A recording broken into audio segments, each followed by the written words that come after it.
Welcome, Cancer. This is Regina from Pacific Tarot getting ready to do a meditation reading for you. I have pulled a focus on the planet Uranus moving back into Taurus for the last time until spring of next year. And it moved into Taurus in 2018. So this is more of a marker around our intuitive abilities, our ability to gain information, access, insight, wisdom from a variety of sources that are invisible, that are not available to everyone in the same way. There's a heightened sense of your sensitivity to unseen energies, to hidden information. And this is absolutely verified by the overall energy of the moon card, the moon being your ruler.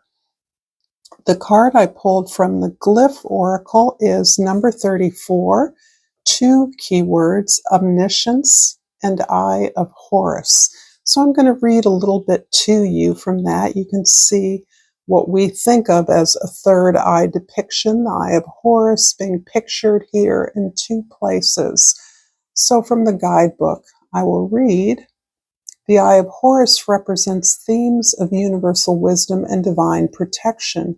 According to legend, Horus, the falcon god of the sun, lost his eye in a fierce battle with his uncle Set, the god of chaos. The eye was later restored by Thoth, the god of wisdom, symbolizing healing and the triumph of order over chaos. The eye was ubiquitously used in ancient Egypt as an amulet for protection, and beyond its protective qualities, it was considered a symbol of wisdom and insight.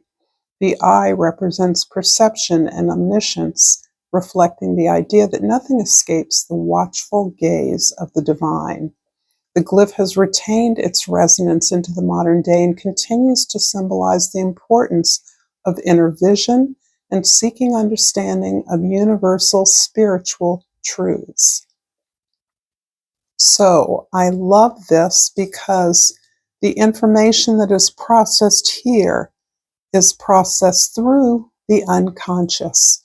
And that brings us to your overall energy, the moon card, where the unconscious waters, the waters of our emotion, our experience, our feelings are constantly bringing up for us, emerging for us things that are challenging, uncomfortable, that we keep hidden, that give us uncomfort or create a sense of shame or guilt in us for a variety of reasons. One of the ways that we manage these unconscious energies is by utilizing our meditative skills, our dreams, our journaling, anything that allows us to bring up those associations when we're not thinking too hard about it. We're not looking directly at it. So dreams are a beautiful reflection of energies that we can't always handle on a conscious level, but are best emerging in our dream life.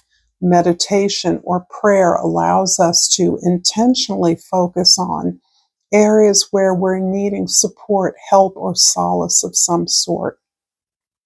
Underneath the deck is the Knight of Cups, and this is signifying that this is all done out of a place of your love, your imagination, respect for your experiences and feelings, a desire to explore those better, to discover new aspects of your creative potential, and to release your imagination, which is constantly stimulated by the information that comes not only from your unconscious, but from the collective unconscious, the way that you're tapped into, we're all tapped into the needs and desires of others.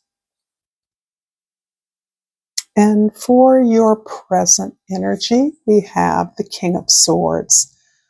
There's been a lot of channeling around the royalty of the suit of swords, and with Mercury retrograding for most of the month of November, moving direct into December. This is really focusing on the ways that we pursue truth through our words, through our language, through ideas, through opening up to the perspectives of others, and how we engage in conversation, discourse, or presentation of ideas that are unfamiliar to us, but those that we sense will challenge our accepted ways of being and thinking. So this is you performing the work of challenging your assumptions from the past, recognizing that those past assumptions might not even have been beliefs of your own, but they were beliefs you were conditioned with, and that in releasing those, you're finding deeper truths. You're finding more mobility, more connection with the experiences that you can authorize from your own life, and that prompt you to consider things that once seemed unimaginable to you. So this is the key to your ability to open up ideas for others, is your own openness to what you believe to be the truth now, justice now. In the past, the Seven of Cups is an openness to all the emotional and imaginative possibilities. And this is something that was afforded to you through already your superpowers of sensitivity and connection. But this is recognizing, as you've grown and unfolded in a number of surprising ways, the opportunities that you once believed were motivating to you. And you now appreciate opportunities without uh, limiting yourself to the rewards of those. So the bigger paycheck, the nicer home, the better partner, whatever it is that you have wanted, new, shiny, exciting friends, those are things that still may be the residual benefits of activities that you are engaging in, you're contemplating, but they're not the reason why. They're not the motivation. They are the side benefits. And you see them as such, and you also see their distraction potential. So, how one can get lost in all the favors and things and benefits of that you desire, taking you away from that beautiful focus on what you know is the best exercise of your gifts and talents. In the future, the Two of Swords is talking about a decision that you need to make, something that you've been thinking about for a while, and this really seems to concern itself more with your overall path than it is around a particular decision. Now, I could be wrong about that, but it can represent a push and pull between you and a significant other or family members or loved ones, friends. You feel yourself moving in a direction that is distinct, and you are not sure if it is okay for you to move away from those you cherish, those who may be on a different path or timeline than you, and your sense that it isn't fair that you have opportunities that you perceive they do not.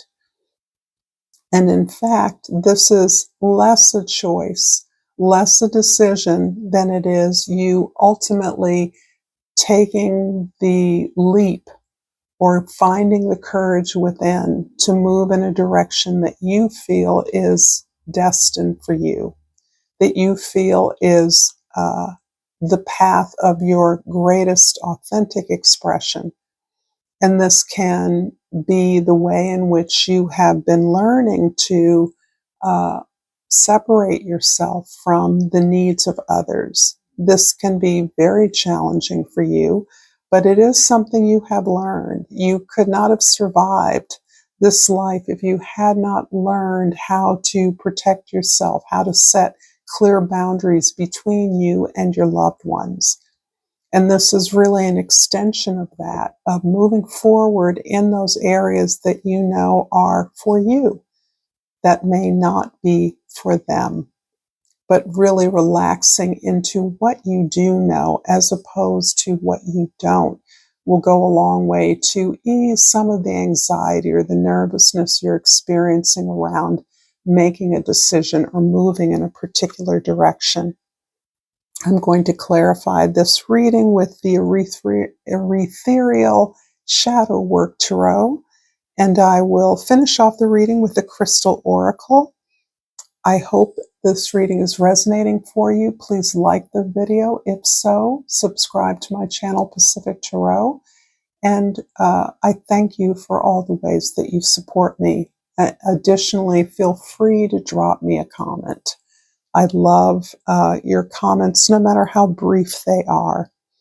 In the present, we have the King of Swords clarified by the Page of Wands and the Ten of Cups. Interesting. I really see you moving towards almost a lifelong dream. There's a way that you are dropping any pretense of representing the ideas or entertaining the different ideas of others with regard to what you believe constitutes a safe, a protected, a healthy environment among your loved ones. There's emotional fulfillment here that represents almost a rainbow of your most loved ones and most beloved energies that they bring to you. You are reveling in perhaps a rediscovery of connections that have long been in your life that are coming to a new sense of meaning and value to you. So folks from your youth, depending on your age, that may be coming back around or adding value to your life now are part of this ability to open yourself up to new ideas. I would not say that most of you are closed-minded. I think the opposite is true. However, there's a way in which you are very careful about what you let into your environment. And it feels as though now you are in a safe place to include all these diverse and disparate efforts into your sacred home, your domestic environment or domain, that you actually are experiencing confluence and graceful exchanges with others with whom you may have had challenging relationships in the past. I almost see youthful friends who perhaps did not fare well resurfacing in your life to connect in a way that is reminiscent of your initial connection, kind of joyful, spontaneous, coming together, youthful, enthusiasm, joy, fun. This is really an interesting energy that I'm sensing from here. I'm almost sensing people coming back to you for your wisdom, your advisement, for you as a sounding board in a positive way. In the past, the Seven of Cups is clarified by the High Priestess and the Five of Wands. So I'm going to move you up a little bit. Make sure you're here. And the High Priestess, of course, is another way that the moon is complemented. The High Priestess energy is lunar. Absolutely. She works in hidden darkness by night, away from seeing eyes, in the invisible realms. The wisdom that she has access to is built on self-knowledge that you've gained over many lives, many experiences. And this is wisdom that informs your actions. This is not wisdom that is widely shared, but others know you have it. And that is part of the energy that is drawing people to you in this particular moment, seeing you as someone with the wisdom, with the experience, with the knowledge to advise them or at least hear them out in a way that is ultimately as, if not more fulfilling than seeking counsel in that way. You're also really looking at the way in which you have been working as part of a team. And this can even be a partnership in which you enlist the support of others to propel the work that you do as part of a partnership. So I'm sensing this idea that out of uh, a team effort or even a competitive effort, you have learned to reflect on the dynamics of the group and to focus on the potential as you see it, rather than on the inner workings or the functionality of the team. Your attention remains with the principles, with the ethical intent of the group effort that you're a part of, the team that you're a part of. In the future, the Two of Swords is clarified by the Knight of Swords and the Temperance card. So I do feel like the Knight of Swords again is emphasizing this idea that you are doing the research. You're in unknown territory for you in some ways, and that supports you in moving in a direction that is unique to you, that is profitable or abundant or aligned for you. And this is really around, again, this pursuit of your truth, a truth that melds into the truth of others. So you're open to that, but that is part of informing your recognition of justice, of fairness, of equity in the world. This is about how everyone is treated, you included. And temperance is the beautiful punctuation point on this entire process of opening up to new ideas while you protect yourself in the best way possible. And that is this honest, curious, and inquisitive approach that is aware that of assumptions as just that, assumptions that need to be vetted, that need to be looked into, researched, considered, weighed, compared and or contrasted. The approach, the balance comes from this life skill you've developed in confronting the storms and the challenges of your life. So temperance is always beautiful because it's about healing.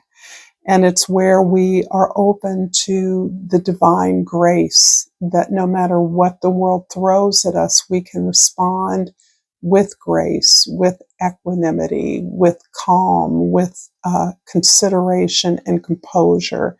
And I think that that is what is guiding your approach to how you're working with others and how others are coming to you for advice, for information, for strategies as to how they can, in some ways, do what you are doing.